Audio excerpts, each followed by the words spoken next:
So I think we're all set. Okay, so can everybody see my screen, please? Yep, all right. Good. Okay, so let's begin. So today's session, we are going to explore more into the digestive system, and we are going to look at the small intestine and liver and pancreas and gallbladder as well. Okay. Now, in the last session, we went a little bit over the time, and I had to kind of rush through the stomach part of it. So I'm just going to review that one just quickly, just to go through the functioning of the stomach, and then we will start with the session for today. Okay, so I'm just going to bring up the PowerPoints that I want you. So in the previous session, we started to look at the digestive system, and I talked you through the different layers of the gastrointestinal tract, and like how from mouth to anus, there are 4 layers throughout the gastrointestinal tract, like the mucosa, submucosa, muscularis, and adventitia layer, right? So when we look at the stomach, so this is the diagram that shows you the gross anatomy of the stomach, like the shape of the stomach and the layers within. So you can see that the stomach, the main function of this organ is to churn your food and convert it into a very soupy, liquidy substance called chyme. Now that helps, converting it into that chyme helps the intestines to absorb as much nutrients as possible when the food is passing through these structures of small intestines and large intestines. Okay, so stomach primarily is involved in churning and breaking down the food. It doesn't absorb any nutrients. It's just about breaking it down and converting into a soupy liquid so that your intestines can pick up the nutrients that is required by the body. So here you can see that this is the fundus of the stomach. This is the cardia of the stomach. The main portion is the body of the stomach. And the last part of the stomach is the pylorus, which is divided into pyloric canal and pyloric antrum. Churning happens within the body and the pylorus as we go from top to bottom. There are 3 different types of waves that are generated here. So I'm going to talk about that. Okay, this diagram here shows you the histology of the stomach. So when you look into the details of the tissue structure, so what you're looking at is basically the mucosa having different folds. So the stomach mucosa is folded to form these folds called rugae. Within these rugae, you have the gastric pits that produce gastric juice. So a lot of different types of cells are found in these gastric pits. If you look at the muscularis layer, it is also very well developed in the stomach, because stomach is the organ involved in churning your food and converting into like a liquid, soupy liquid. So it has 3 layers of smooth muscles. You have the longitudinal and the circular layer, as you would have in any other part of the GIT, but added onto it, you also have an oblique layer of muscles, which gives the extra strength for that churning process. Okay, I'm not going into the cells in detail because we did cover that in the previous session. Let's go into the digestion. Now, in my last session, I asked you to create a table that outlines the GIT organ or the structure, and then you have to make the second column, which tells you about the mechanical digestion happening in that organ, then the chemical digestion happening in the organ, and then the enzymes involved. Okay, so if we look at the stomach, for the stomach, the mechanical part of the digestion that is happening is mixing and churning. So you are mixing the food with the gastric juice and you are churning it so that it is converted into the soupy liquid.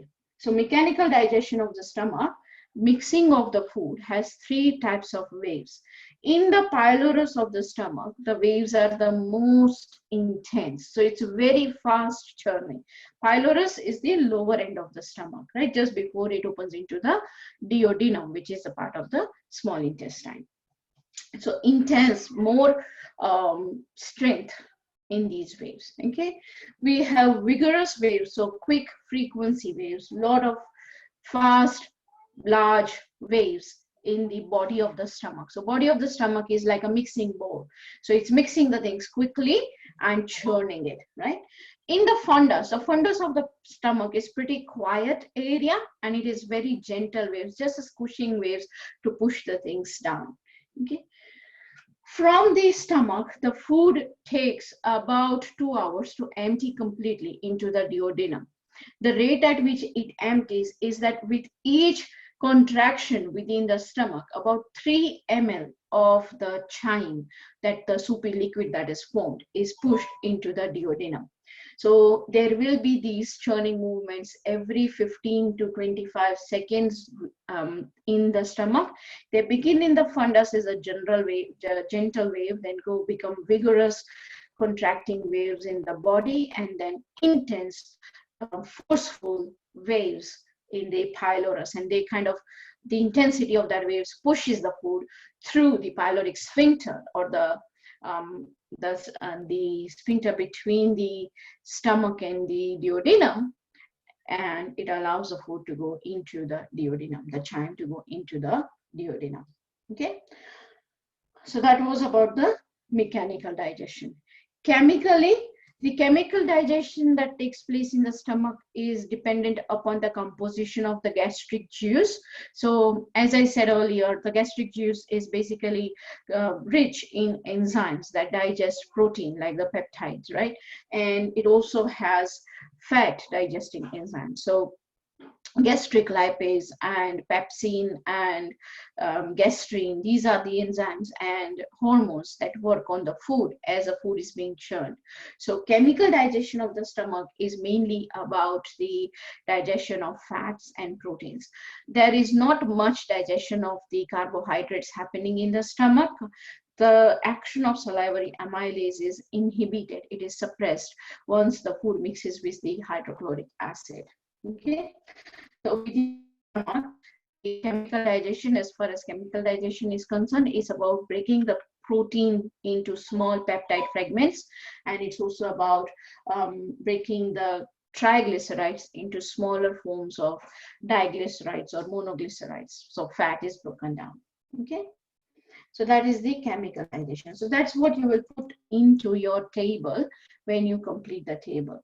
The enzymes that participate in here, you will list all the enzymes that are found in the gastric juice. So you can, and enzymes as well as hormones will be a good idea.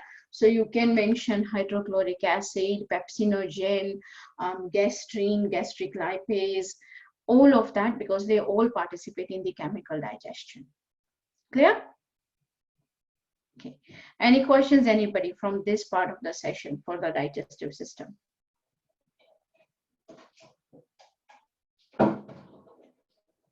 No questions? Okay. So then, thanks, Alexandra. So then we can actually move into the next part.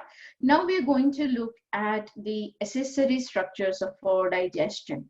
The stomach continues as a small intestine, yes, but before we move on to small intestine, let's have a look at the structures which are nearer to the stomach. So we are going to look at the accessory organs. Now, when we talk of accessory organs, these are the organs that don't come in direct contact with the food that you eat, but they still participate in the digestion process, okay, by producing juices or hormones that will act on the food as it passes from the stomach into the duodenum. So I'm just going to close this one and bring up today's session, which is session 14, and we are going to look at liver, gallbladder, and pancreas. Okay. So we're going to start with the pancreas, partly because we have already studied about the pancreas in our Human Biology 1. You talked about pancreas in context of it being an endocrine gland. So today we are going to look at pancreas as the exocrine gland. So what is the exocrine function of the pancreas? And that's what we are going to focus on. Okay.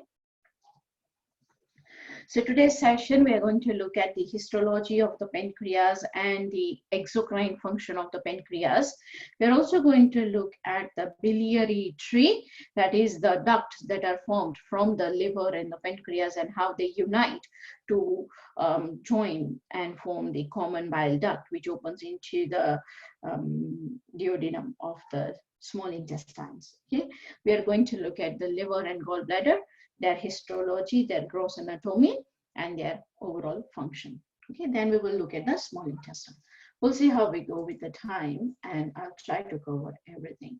Okay, so talking about pancreas, pancreas are approximately 12 to 15 centimeters in length. These are glandular organs located in the upper part of your abdomen.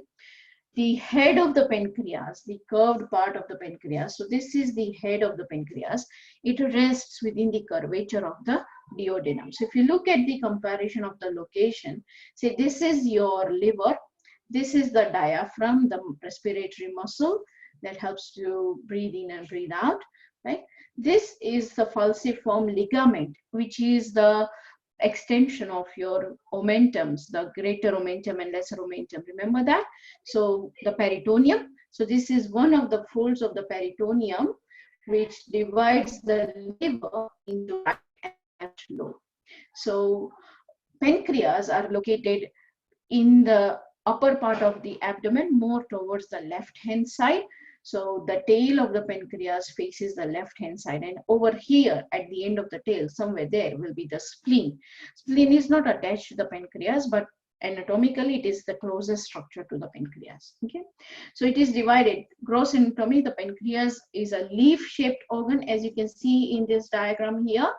It has the head, which rests in the curvature of the duodenum. It has the body and the tail. The entire pancreas is divided into lobules, so small structures, and from each lobule, a pancreatic duct comes out to form this major pancreatic duct that you see here. So small ductules, you can see the ductules coming out and forming and joining the major duct. Now there are two pancreatic ducts within the pancreas that come out of the pancreas. You have the main duct that comes and drains most of the pancreatic lobules. This is the major pancreatic duct, or the duct of Werson. And you also have an accessory duct, which is a shorter one, also known as duct of Sartorini. Now both these ducts, they open in the first part of the duodenum. But what is important to note is, see this green structure coming here from liver and gallbladder. So this structure, this is the cystic duct forming the common bile duct. So the duct that comes out from the gallbladder, this yellow, green bag-like structure where my pointer is pointing right now, this is the gallbladder. So the duct that is coming out from the gallbladder is the cystic duct. Cystic duct mixes with the common bile duct, so common hepatic duct you can say, because it's coming from the liver. So hepatus means the liver, to do with the liver. So hepatus, hepatic, that's all to do with the liver and the liver cells. Okay, so the duct that comes out from the liver, which is the common hepatic duct, fuses with the cystic duct to form this long structure called common bile duct. Before the pancreatic duct opens into the duodenum, common bile duct will join the pancreatic duct, and that is what you see in this short diagram here. So this is showing you the common bile duct coming, and this is the pancreatic duct, the major pancreatic duct, the duct of Werson.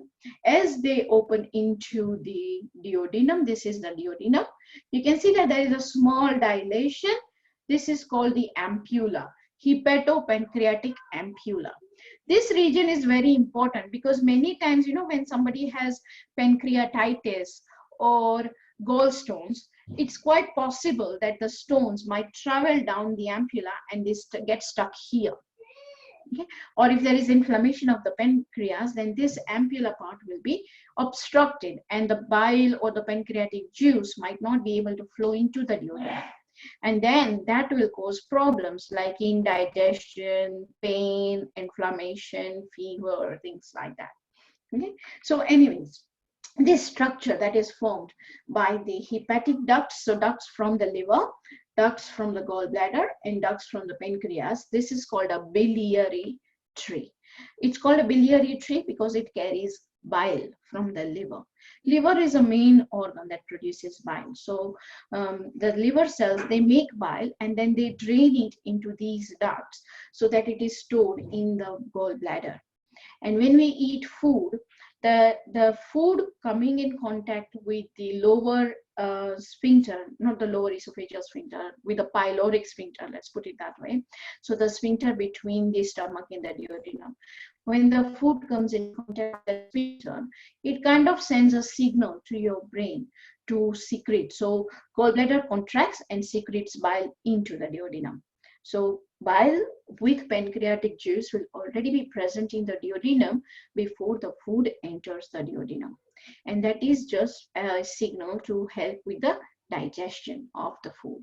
Okay, so we come back to the pancreas. So that's the gross anatomy of the pancreas. Okay, histologically, if we look at the pancreas, if you go into the tissue structure of the pancreas, we know that it's a glandular organ. We know that it has endocrine cells and exocrine cells. The exocrine cells in the pancreas, they are arranged in a circle. So they are called acini cells. The word acini, A-C-I-N-I, or A-C-I-N-R, if you want to be like, just look at one circle, right? So they mean a round structure or a round arrangement of the cell. So if you look at the histology of the pancreas, this is what it looks like. Okay, majority of the cells in your pancreas are exocrine cells. They are acini cells. 99% of them are acini cells. Clustered within these acini cells, we have small groups called islets of pancreas or islets of Langerhans or pancreatic islet. These are just different names for that group of endocrine cells which produce hormones. Okay. If you look here, so this structure here, this big one here, this is just one islet, one endocrine gland or one endocrine tissue of the pancreas. Around it, all these clusters that you see, they are the acini cells. And this is like the overall picture of what a pancreas looks like. So let us just simplify this a little bit. I'll show you a simplified version of the histology. So this is what it looks like, right? So if you color code the cells and kind of enlarge them. So you can see that there are 5 different types of cells. The large yellow ones, these ones that are arranged in a circle, they are your acini cells. This central part in between, this is the pancreatic duct. This is the ductule, you can say, that is coming out from each exocrine gland. Okay, so these yellow cells, they will be producing the pancreatic juice and they will drain it into the duct. Okay, in between this cluster of the acini cells, this is the island or the pancreatic island or the island of Langerhans, which is made up of 4 types of endocrine cells. Majority are these pink ones. They are the beta cells which produce insulin. Then you have the purple ones, which are the alpha cells that produce a hormone glucagon, which works exactly opposite to insulin. Insulin helps to bring the blood sugar into your tissues, while glucagon breaks down the tissue sugar and pours it into the blood. Okay, and then we have these few of these sky blue cells. They are the delta cells that produce somatostatin. And then you have the yellow ones that produce pancreatic polypeptide. Somatostatin and pancreatic polypeptide, these are local hormones which work on the alpha and the beta cells, and they work on the acini cells. So they help with the production of the pancreatic juice. Okay. So I'm talking about the juice. So let's have a look at the composition of the juice. So what is it made up of? Now, remember that in the stomach, you have hydrochloric acid. So it's quite acidic environment, right? Now, if that acidic chyme is going to enter up in our duodenum, chances are that the duodenal cells might not be that well protected, and it might damage the duodenal structure. So you don't want that strong acid composition to continue throughout your intestines, right? So you need to neutralize it, kind of make it healthy for your intestines. So for that purpose, pancreatic juice will have lots of bicarbonates. So if you look at the composition of the pancreatic juice, majority of your pancreatic juice is of course water, but it has a lot of bicarbonate ions, sodium bicarbonate, which helps to nullify the effect of hydrochloric acid. It helps to neutralize the acid that is produced by the stomach, because food that is coming from the stomach is that chyme that is coming from the stomach is having a lot of hydrochloric acid and digestive enzymes, right? So we need something to balance it out. So pancreatic juice mainly contains water, bicarbonate ions, and a lot of other enzymes that have to break down carbohydrates and fats. So I will take you through the enzymes in a minute. Look at the pH of the pancreatic juice. pH of the pancreatic juice ranges from between 7.1 to 8.2, so quite alkaline, right? So it helps to nullify the effect of the acid. On an average, a healthy person would be producing approximately 1.2 to 1.5 liters of pancreatic juice throughout the day. Little bit of this also depends upon the type of food that you are eating and the quantity of the food that you are eating. Okay, generally it is a colorless clear liquid, but rich in sodium bicarbonate. The enzymes that are present in the pancreas, particularly they are for digesting proteins and carbohydrates and lipids, okay, but mainly for the proteins. So you have pancreatic amylase that digests the carbohydrates or the starch, pancreatic lipase that digests the triglycerides or the lipids that might be remaining in the chyme that is entering the duodenum, and you have lots of proteases. There are about 6 or 7 types of proteases within the pancreatic juice. Some examples are given here, like for example, trypsinogen or chymotrypsinogen, or procarboxypeptidase, proteoelastase, trypsin inhibitor enzyme. Now, some of the protein digesting enzymes. Do you need to know their names for your exams? Yes, you do. Do you need to know their action? Yes, you do. Okay, so please do understand that these are important. Now, trypsinogen is a protein that needs to be activated, and our duodenum and our small intestine also produces lot of hormones that help to activate these pancreatic polypeptides or proteases. Okay, so trypsinogen needs to be converted into trypsin, chymotrypsinogen needs to be converted into chymotrypsin, and they together will help to break down the peptides, protein fragments. Okay, pancreatic juice also has enzymes that break down the nucleic acids. We have ribonuclease that breaks down the RNA in a protein structure, and we have deoxyribonuclease that breaks down the DNA on the cell fragments. Okay, so we have both nuclease and deoxyribonuclease as a part of our pancreatic juice. So composition wise, it is rich in enzymes that break down carbs, it is rich in enzymes that break down fat, and it is rich in enzymes that breaks down proteins and nucleic acids. Carbs, fats, proteins, and nucleic acids. An easier way to remember these is that whenever we talk about enzymes, most of the enzymes, they will end in the suffix ase. So when we say amylase, so amylase is to do with the starch. Lipase, lipo, lipid, so fat. Protease, to protein. So any enzyme that is kind of a breaking down enzyme, amylase breakdowns starch, lipase breakdowns lipids, protease break down proteins, nucleases break down nucleic acid. Okay, so depending on which nucleic acid, ribonuclease for RNA, deoxyribonuclease for DNA. Okay, Now, what regulates this? Sorry for that. Kind of just need a sip of water. Okay, so what helps to regulate the release of pancreatic juice? Of course, there is a signal coming from your parasympathetic nervous system that helps to activate this, but there are also certain hormones produced by the small intestine itself and also produced by the surrounding structures like liver and gallbladder, which help to control the release of these pancreatic juices. Okay. So some hormones that work on the pancreas and which are produced by your small intestine. Now, small intestine hormones, they are called brush border hormones. Why they are called so? Or brush border enzymes.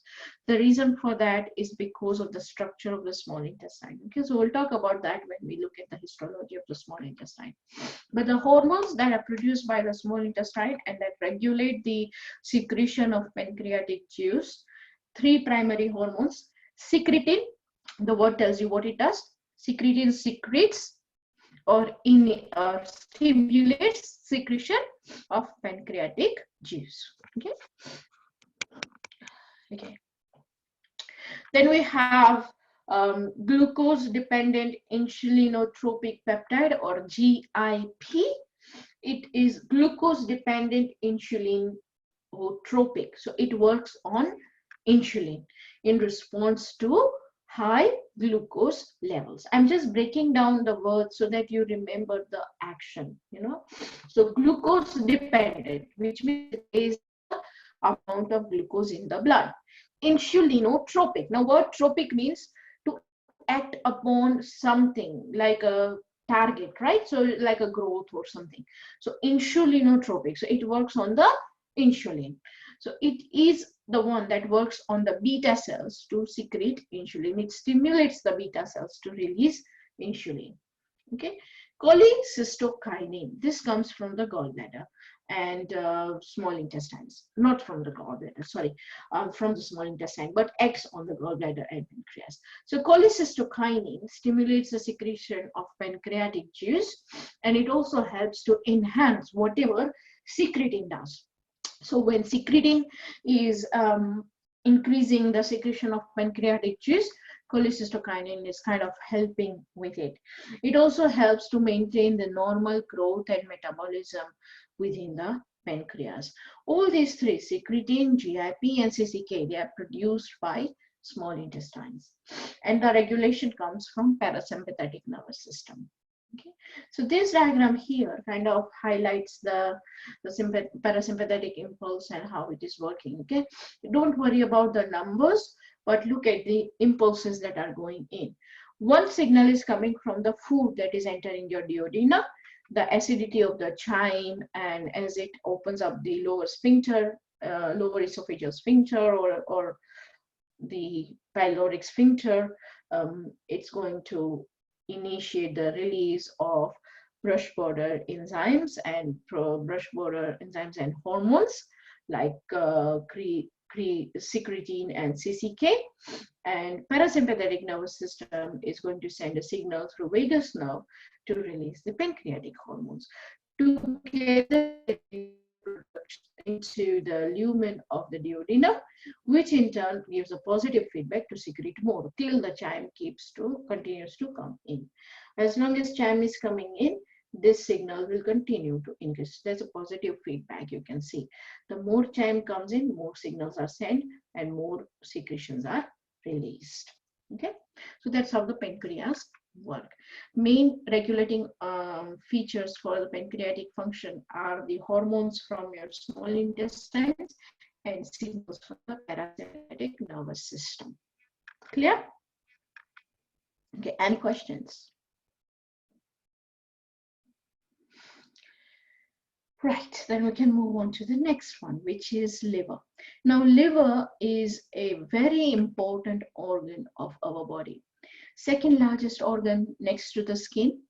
It is the largest gland of our body, and it is involved in metabolism of all the three macronutrients: proteins, carbs, and lipids. So it regulates the breakdown of proteins, carbs, and lipids. It is also important for storage. So we'll look at the functions of the liver.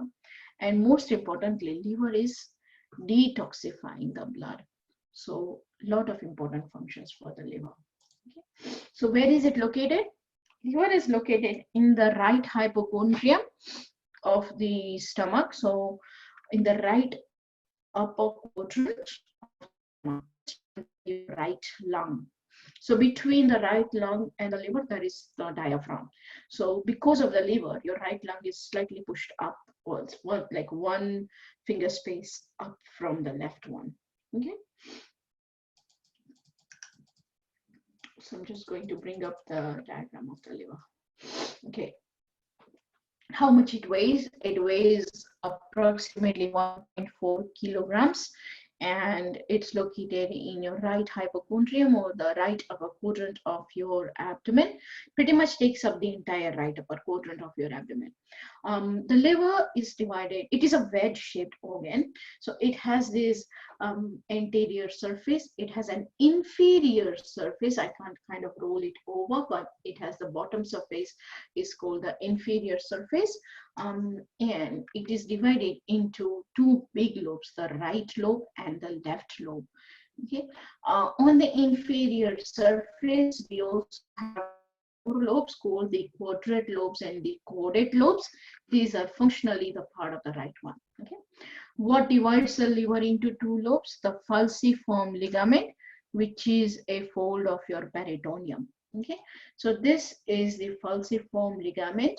Now this is the round ligament of the liver, which kind of helps to keep the liver in place in terms of its location in the abdomen. So round ligament attaches it to the anterior abdominal wall.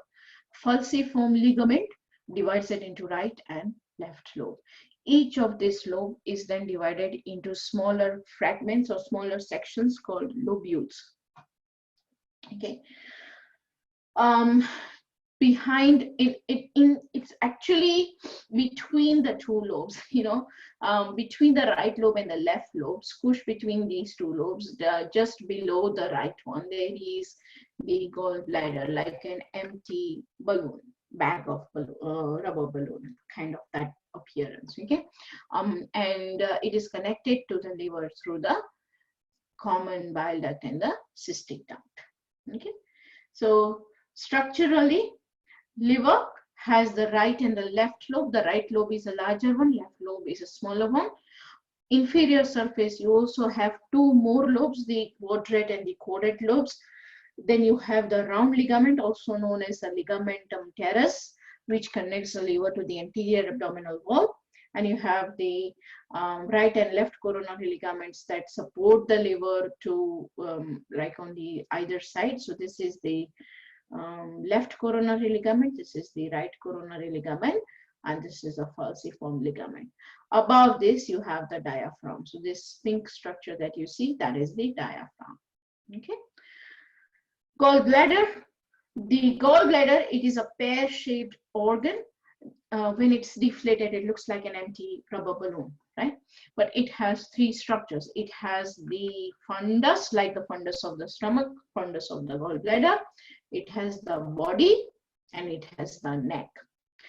Neck is quite a crucial part because many times when person has gallstones, the stones get impacted in the neck and then they cause changes in the rest of the gallbladder, causing its walls to become thick and non-elastic and kind of creating all the problems. Okay. Coming out from the gallbladder is this duct called the cystic duct that brings the bile from the gallbladder and squeezes it into this cystic duct and then into the common bile duct.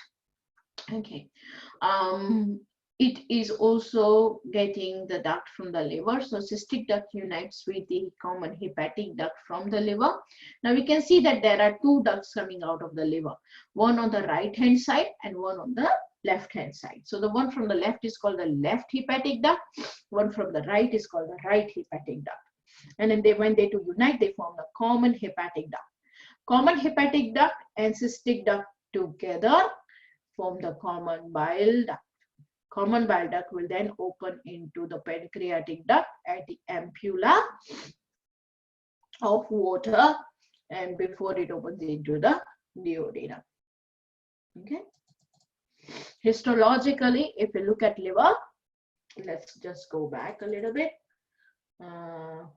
Okay, so this is what the liver tissue looks like. Histologically, if you look at the liver cells, now liver hepatic, right? So the liver cells are called hepatocytes. So hepatocytes, they are arranged in columns, long columns, and between these hepatocytes, we have sinusoids, the dilated venous structure, right? So here you can see the brown ones, the brown cells that are arranged, these are the hepatocytes. Between the hepatocytes, we have these blue structures called sinusoids, hepatic sinusoids, because they are in the liver. Okay. These cells, they also contain a duct. This one here, ductule, you can say. These are the canaliculi or the ductules of the biliary bile gland. So within the hepatocytes, there are bile producing glands, okay, and they produce bile into these biliary canaliculi, which will then unite to form the right and left hepatic ducts and then the common bile duct. Okay. Now, what is so important about liver is the circulation. Liver has two types of circulation. It is a part of a systemic circulation, and it also has its own portal circulation. So all the blood from these sinuses is going to drain into this central vein. So the bile duct, the portal vein, and the hepatic artery, they together, these three, they make the portal triad.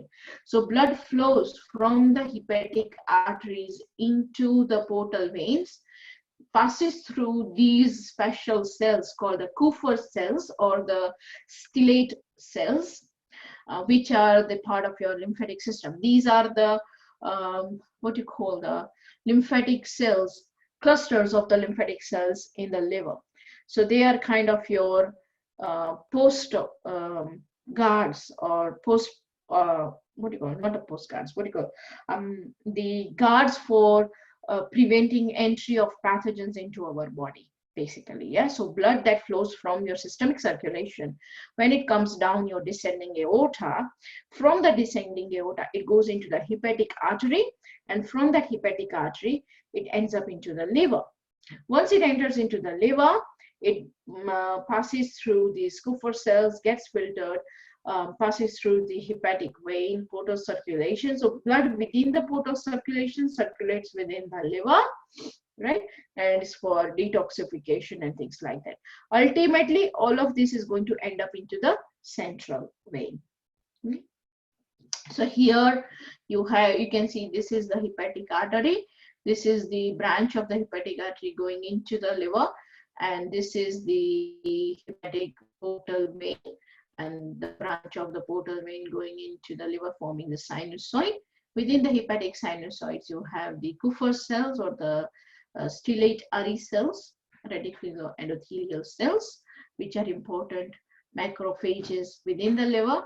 They are here to remove any old worn out cells that might have ended up in the blood, or even the pathogens that might have ended up in the blood. So as long as Kupffer cells are active, most of the time pathogens will not be able to enter our system through liver.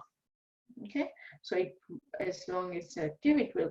And that is the reason why in many diseases the liver is enlarged, because not diseases, let's put it as infections. So many infections, like say for example typhoid, malaria, glandular fever, things like that, you know, the liver gets enlarged because liver cells are involved in removing those pathogens and those old worn out cells. Okay, even in cancer, liver cell gets enlarged because of that same process. It's removing the damaged cells.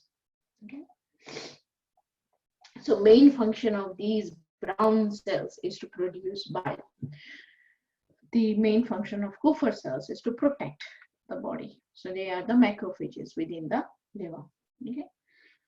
Now, how does the bile flow? So bile flows from the biliary canaliculi. Let's go back to this diagram here. So from these small green structures, it flows into right and left hepatic ducts.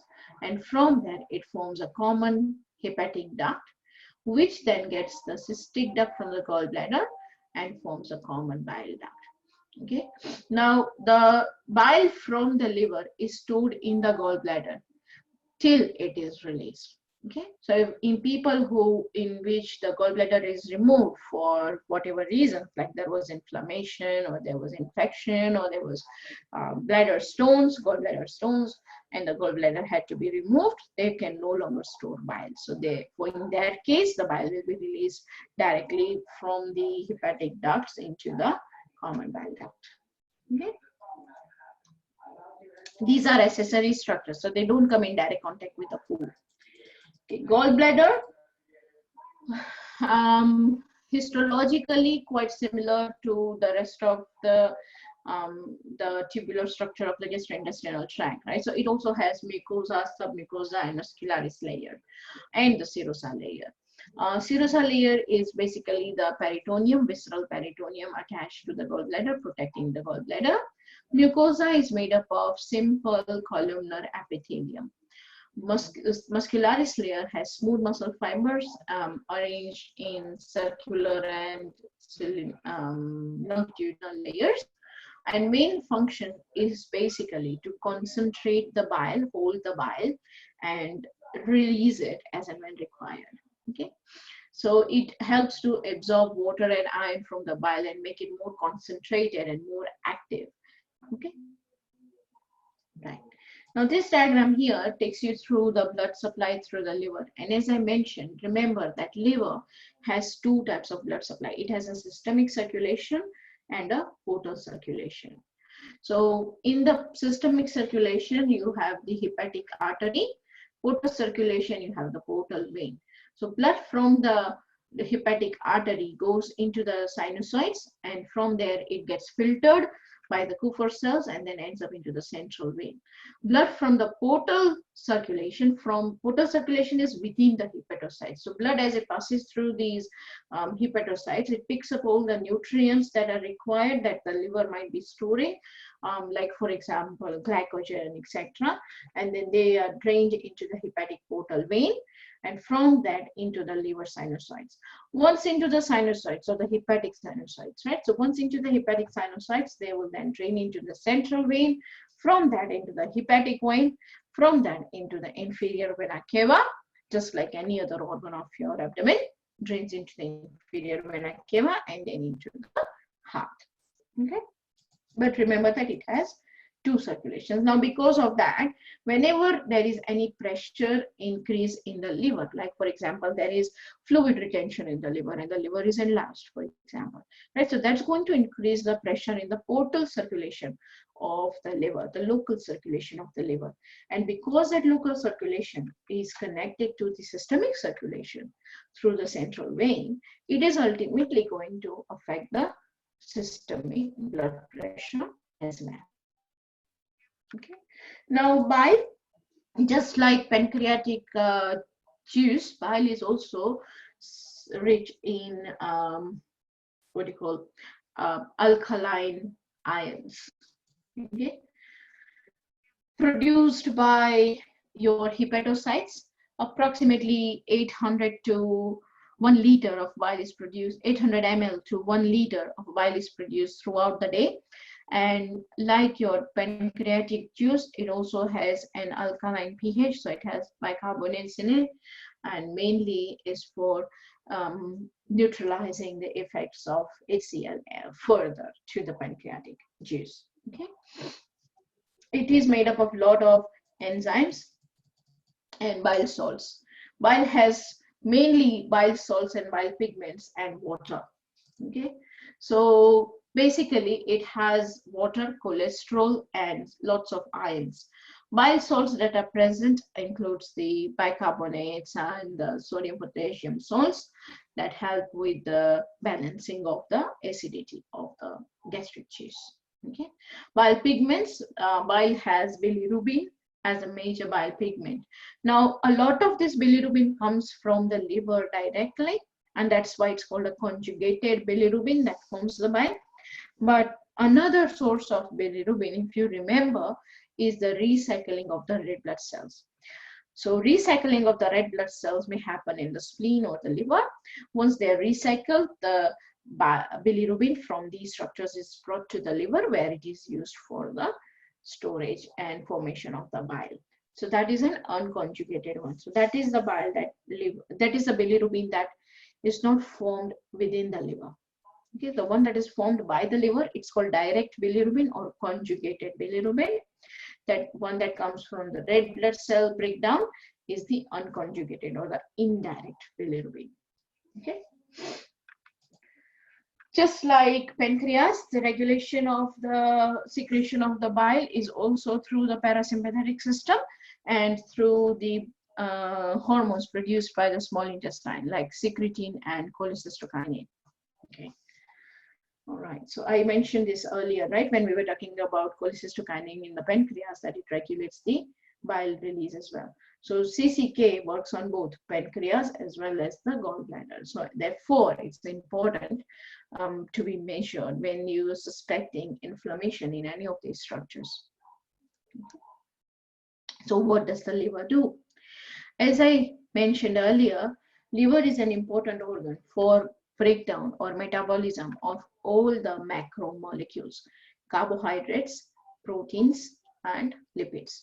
Remember that small intestine, particularly the duodenum of the small intestine, is pretty much the last part where any sort of a breakdown of nutrients is going to happen.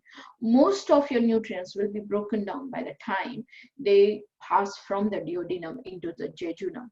Jejunum is mainly for absorption of the nutrients. It doesn't break down so much, but duodenum is primarily for breaking down of the macronutrients. So liver is involved in carbohydrate metabolism, protein metabolism, and lipid metabolism. It helps to store glycogen, so convert glucose into glycogen and store it. And again, it can also use that same glycogen and break it down into glucose and release it into the blood. So it helps to maintain the sugar levels in the blood. Okay, so it helps for glycogenolysis, which means breaking down of the glycogen. It helps for gluconeogenesis. Glucose, new. So forming glucose from molecules other than carbohydrate. So it can convert protein into glucose, it can convert fat into glucose. So converting or forming sugar from molecules other than starch, that is gluconeogenesis. Okay. So amino acids, triglycerides, lactic acid, all of that is converted into glucose and gluconeogenesis. It is also important for glycogenesis, which means converting glucose into glycogen. So breaks down the glycogen into glucose, forms glucose from other molecules other than sugars, other than starch, and converts glucose into glycogen for storage. That's the role of liver in carbohydrate metabolism. Protein metabolism, liver makes 99% you can say of your body protein. Okay, let's go to the protein metabolism, right? Most of the proteins in your body are produced by the liver, so highly involved in protein synthesis. Okay, it makes all the clotting factors, it makes all the plasma proteins, so a lot of proteins. So helps to remove amines from the amino acids and therefore recycle them and reuse them to make new proteins, helps to convert amino acids into another forms of amino acids, helps to detox, so helps to break down ammonia into urea so that you can excrete it in the urine. So that's how it helps with the protein metabolism. Okay, with the lipids, liver helps to process cholesterol. Okay, liver helps to store cholesterol, and that cholesterol is used by the hepatocytes to make bile. It also helps to store triglycerides, and then use them as a source of energy. So triglycerides can be converted into sugar and ATP when required. It helps to break down fatty acids to make ATP. So lipolysis, the word lysis always means breakdown. So when we say lipolysis, breakdown of the fat. Glycogenolysis, breakdown of glycogen. Yeah. Proteolysis, breakdown of protein. So liver helps with breaking down carbs and breaking down fat. It also helps with lipogenesis, synthesis of lipoproteins. Now there are two types of lipoproteins, high density lipoproteins and low density lipoproteins. These lipoproteins, they are important to carry fat across your body. Now, if you remember from your endocrine system, you know, when we were talking about fat soluble vitamins, we talked about transporters or carriers that are required to carry these across in the blood. Similar way, fat is not soluble in blood because blood is plasma, which is water, and water and fat, they don't go together. So when fat needs to be transported between the organs, right, from, say, for example, from the intestines to your liver or to your muscles or to your bones for whatever purpose, right? So you need these carrier proteins or transporter proteins. They are called lipoproteins because they carry fat. Now there are two types of lipoproteins. You have a high density lipoprotein, which helps to promote phospholipid and cholesterol transport, and you have low density lipolipids, which help to transport cholesterol and triglycerides. So high density lipoproteins are the good fats or the good lipoproteins that we have in the body. Low density lipoproteins are the bad fat that we have in the body, right? You don't want too much of low density, but you want a good high quality, high density lipoproteins, and liver helps to make them. Okay. So in the lipid metabolism, it helps to form cholesterol and use cholesterol to make bile. It helps to store triglyceride and use it for ATP production. It helps to make lipoproteins, which will help with the transport of fat. Apart from functioning for the metabolism of these three macromolecules, what else does the liver do? Well, liver helps to detox. So it helps to break down toxic substances from your blood and recycle them. Like, for example, it breaks down ammonia into urea for excretion. Yeah? Okay. It helps to process lots of medicines that we eat, drugs that we eat. Okay, so particularly antibiotics. Some of the antibiotics, you can say, like penicillin and erythromycin, these are antibiotics. So a lot of antibiotics are broken down in the liver. A lot of hormones are broken down in the liver. A lot of drugs involved in the metabolism are broken down in the liver. Okay. Another function is synthesis of bile, which is primarily the main function of the hepatocytes to make bile. And it also helps to recycle old worn out cells with the help of the Kupffer cells or the macrophages within the sinuses, hepatic sinuses. Okay. Liver, like it stores triglycerides, it also helps to store fat soluble vitamins. It also produces some of the hormones that regulate your blood pressure and salt concentration in your body. Like, for example, it produces angiotensinogen, which is used for regulating blood pressure when you have low blood volume. Yeah. Okay. It helps with phagocytosis and activation of vitamin D. Now, vitamin D, which is cholecystokinin, which is basically made from cholesterol by your skin, right? So your skin uses the UV rays to convert, cholecalciferol, which is vitamin D. So convert cholesterol into vitamin D. Now this vitamin D needs to be activated. A part of that activation happens in the liver, and a part of it is activated in the kidneys. Okay, so it helps with the activation of vitamin D. So 7 different functions of your liver. Working with the macromolecules, you have functions in the metabolism for breaking down carbohydrates, lipids, proteins, and also synthesis of new forms of sugar. We also have function of making bile, storage of fat-soluble vitamins, detoxifying your blood, and activation of vitamin D, and phagocytosis of the whole bone out cells. Okay, so lots of functions of the liver, and functions of the liver are definitely important as far as your exams are concerned, final exams are concerned. Okay, the most important part from today's session is understanding the role of liver in your digestive system. Okay, that brings us to the end of the accessory organs. Now we look at the small intestines. So I know we are running out of time, so I might not be able to cover all of the small intestine, but I will try my best to cover most of it. Okay.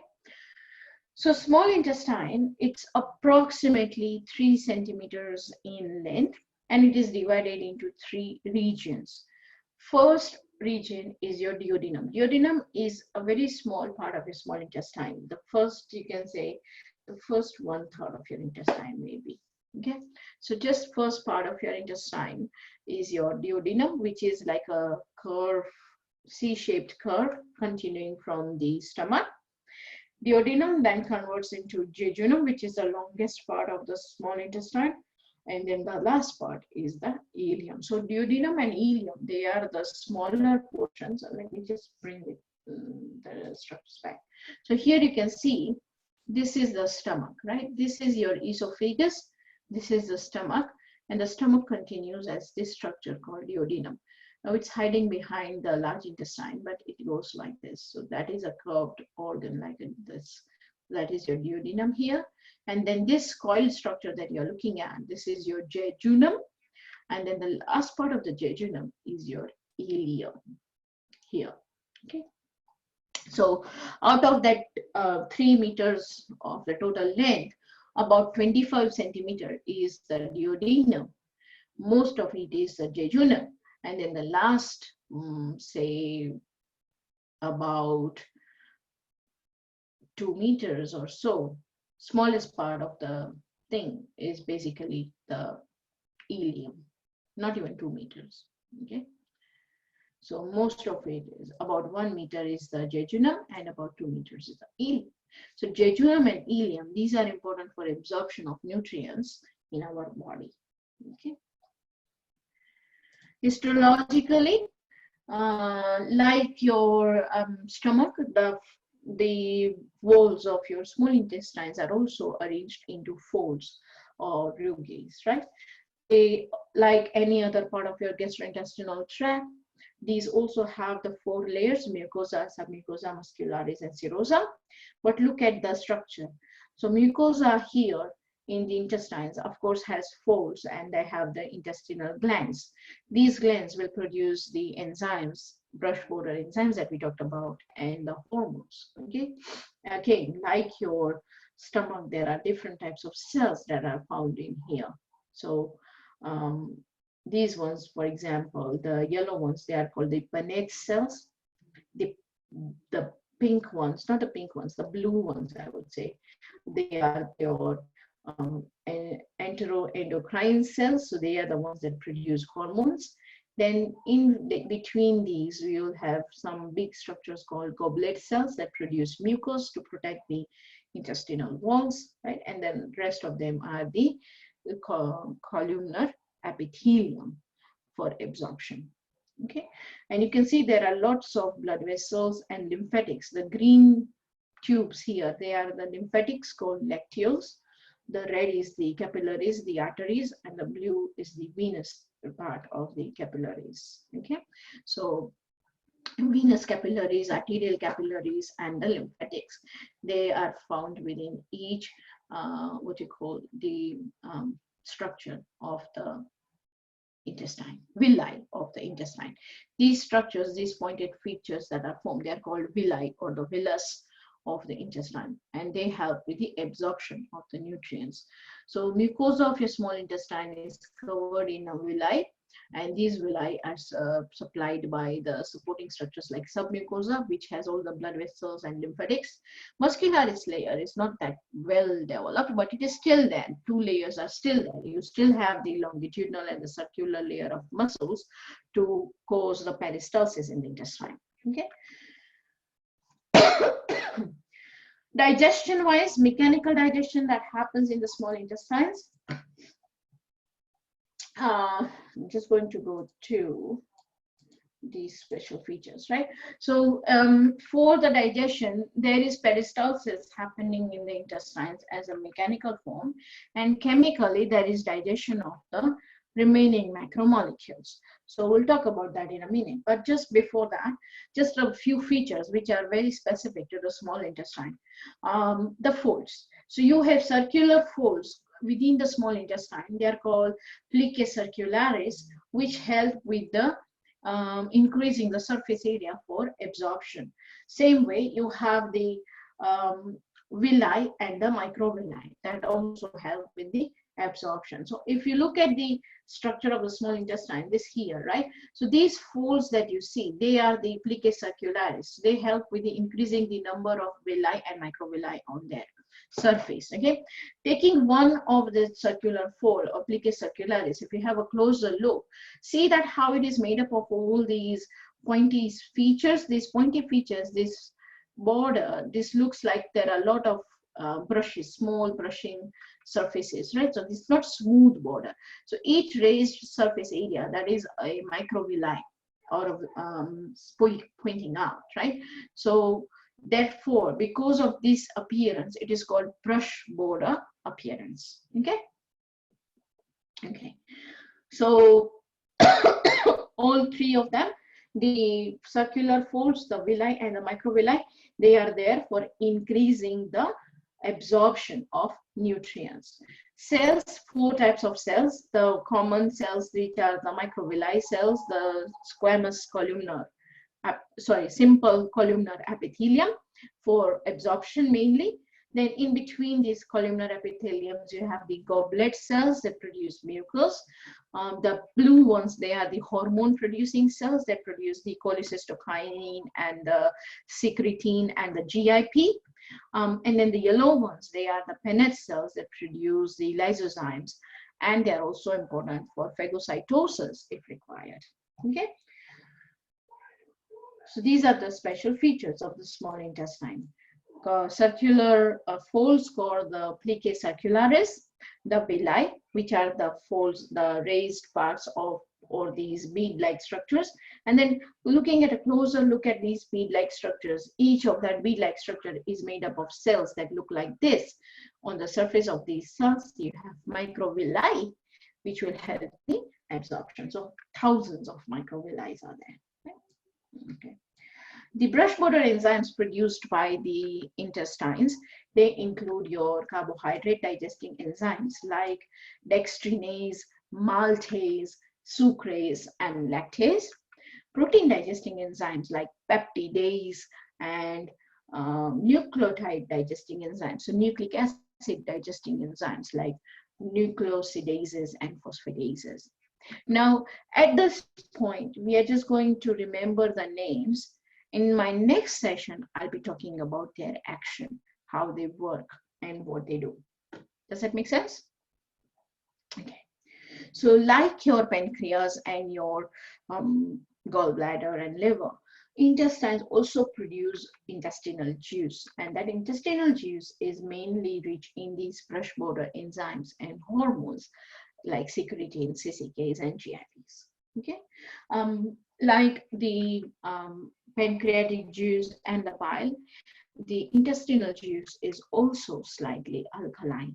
So you see you have the acidic secretion in the stomach, and then from the stomach, right from the stomach, when you go downwards into the duodenum, pancreas, and liver and gallbladder, all of these organs are contributing their alkaline juices in small quantities compared to what is the gastric juice, but they're still contributing that. The main function is to balance out that acidity and to protect the walls of your digestive organs from erosion from that acid. Okay. So we'll stop here today, and in the next session, we will be looking at the chemical and mechanical digestion that takes place in the small intestine, and then look at the structure of the large intestine. Once we look at the structure of the large intestine, I will go back to the summarizing the breakdown of the macromolecules. So all that is going to be the part of our next webinar on Monday next week. All right. Any questions, anybody? No questions. Okay. Try to do your tutorial activity. Now, there is one activity that I actually wanted to cover. Now, this is very easy. This is pretty easy. You can definitely do this. I'm not going to look at that one. But from today's session, we had a tutorial activity that I was interested in. It was the questions on the quizzes. So just let me just bring that up quickly. Okay, and I'm just going to take you through the answers for that one. So I'm just scrolling down, and where is it? So here, week 8 tutorial. So hopefully that will open up, and it is up here. Okay, so parts of the stomach we have already done, so you can use the diagram that is given in your lecture notes to do this one, right? Same with this one. So I'm not going to go through them, but the third activity, which is the review quiz, this is something that I wanted to go through. Let's say first one has both exocrine and endocrine functions. So here you are either putting gallbladder, liver, or pancreas. These are the three options, and you just have to fill that out. So endocrine and exocrine functions is, of course, pancreas. Primary function is to store and concentrate bile, will be liver. Okay. Ejects bile into the cystic duct. Now that is the clue, the cystic duct. So that is the gallbladder. It's likely to be biopsied if there is cirrhosis or hepatitis is suspected. So again, the clue is the word hepatitis. Hepatitis is the liver. So the answer will be the liver. Bilirubin is absorbed from all worn out cells and secreted into the bile here.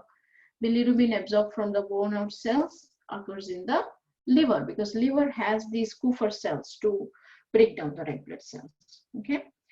This contains phagocytic cells called the stellate cells or the Kupffer cells, again, liver.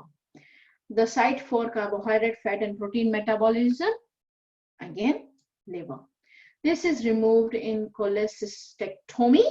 Now, chole is bile, cyst is a bladder or a container, right? So cholecystectomy, ectomy is removal. So removal of gallbladder. So H is the gallbladder. And the last one, secretes somatostatin from the delta cells. That one is easy. You would have done it in biology 1, pancreas, right? So I have kind of gone through the answers for this third activity. The first two are easy. You can use your lecture notes to complete them. This one, partly we covered in that table that I asked you to do it. So you would have done it already, okay? That's all from me for today. Anybody has any questions, any concerns? No concerns? Okay, just a reminder that your lab 2 will be due this week, right? So just work on it and make sure that you submit it properly. Yeah. Okay, so let's end the session.